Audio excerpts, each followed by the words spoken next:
Good morning. The markets are trying to adjust to the ever-changing situations. Two top leaders of the Congress and the UPA too have made some adjustments. The chapter over the controversial 2G note is not over, the leaders claim. However, the problems for the centre may not end with the Pranab Chidambaram united show of strength.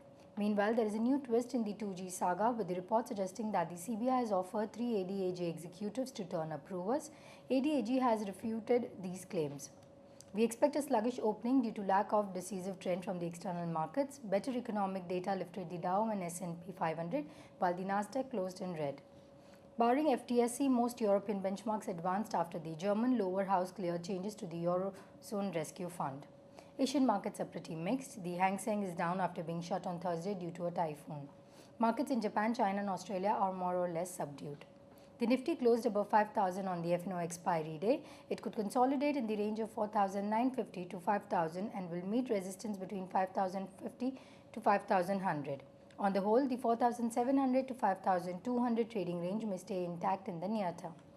Corporate earnings, manufacturing PMI data, monthly auto and cement sales volumes, IIP numbers, monthly inflation and the RBI policy meet will be important and few events to keep an eye on over the next few weeks.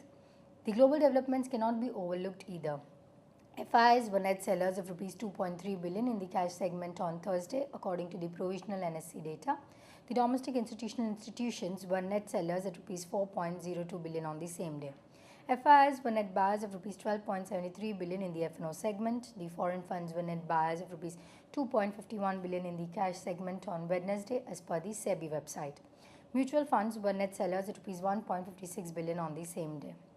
Moving on to our recommendations, the technical calls for the day are: we recommend buying Tata Steel in the range of Rs 425 to Rs 427 with a stop loss placed at Rs 419 and for the target price of Rs 443.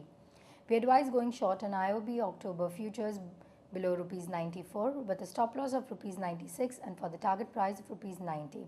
Our derivative strategy for the day is long Yes Bank October futures between Rs 274 to Rs 275 for the target price of Rs 284 and a stop loss placed at Rs 270. Thank you. Wish you have a great day ahead.